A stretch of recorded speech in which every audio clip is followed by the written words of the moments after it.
Hey everyone, thanks for joining me in my Battlefield 1 review of In the Name of Tsar expansion for Premium Pass owners that came out on September 5th, and for everyone else on September 19th. I'll be going over some of the new weapons, vehicles, and much more, so I hope you stay tuned. And for those who like this video who don't own Battlefield 1, you can buy Battlefield 1 Revolution, which includes the base game and all the expansions right now for $60. Links in the description. Probably one of the first things you'll notice is that the scouts in this game have been replaced by females, which is kind of a cool piece of history once I learned about it. The Women's Battalion of Death is represented by the scout class now in the game.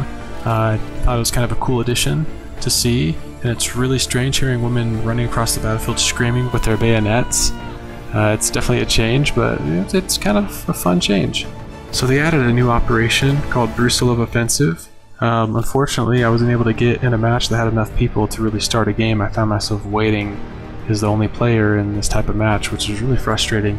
And they added a new game mode as well called Supply Drop. Ran into similar issues, wasn't able to find a match.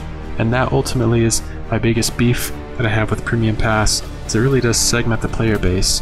And I know with Battlefield Revolution they're trying to change that where everyone kind of gets the whole package, but people like me that have paid $100 or so to get everything, we're kind of high and dry. We paid this money and we're trying right now to play these maps. We have early access, and yet we can't really get all the game types or play on certain maps that we want to, just because there's not a lot of people playing the premium maps. And I really hope, I know that EA with Battlefront 2, they're going to release everything for free. There's not going to be a season pass. You're going to get all the maps down the road. At least that's what I've heard. I don't know if they'll change. I'm hoping that Battlefield, whatever the next one is, abandons the season pass, because overall it's really frustrating having to search through a bunch of servers and not being able to find one for a map you want to try out or game type you want to try out. The new maps included in this expansion, and I'm going to butcher the pronunciation on some of these, is Lupkal Pass, Albion, Galicia, Brusilov Keep, Volga River, and Sardisan. I honestly think the maps are kind of cool, but they kind of blend together. With all the maps having snow everywhere, it kind of feels a little bit dreary, kind of a little bit dry. I don't know. Some of the maps really don't feel that unique because everything kind of looks the same, but I will say my favorite map by far is Brusilov Keep. It is gorgeous, has a river running right through the middle of the map. That's by far one of the prettiest maps, right behind Lupko Pass, which was kind of the first map they released a week before they released the full pack. Now we have all 6 maps available, and it's been pretty fun. You'll notice that there are some new melee weapons. The famous Mosin sniper rifle makes an appearance in this game, which I thought was really neat. Some new pistols. There's also a couple new vehicles in the game.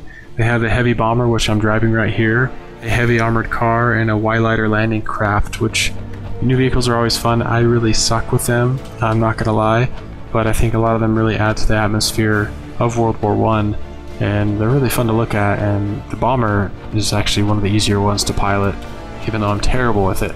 But it's always fun to have new additions to the game, like vehicles. Kind of adds to the whole atmosphere of Battlefield.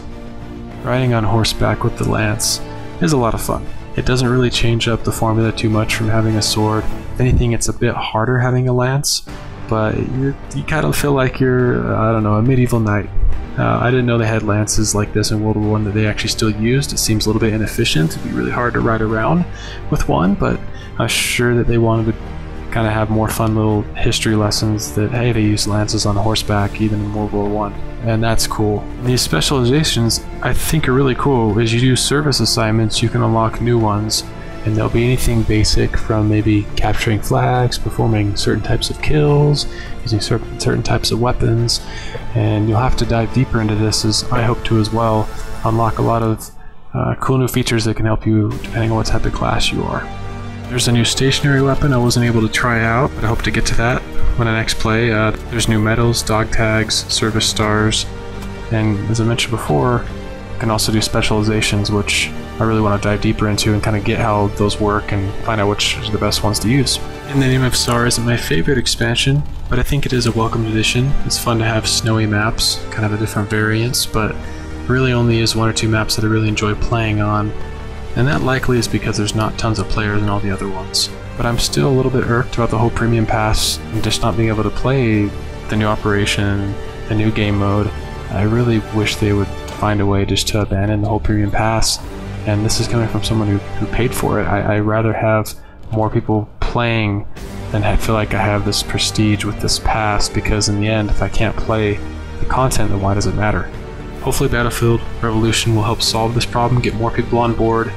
We'll have a bigger player base. Right now, it's tough to really recommend buying a premium pass just for this expansion. I hope you enjoyed my In the Name of Tsar Battlefield 1 expansion review. Feel free to pick up the game if you already haven't, and if you have, I'll see you on the battlefield.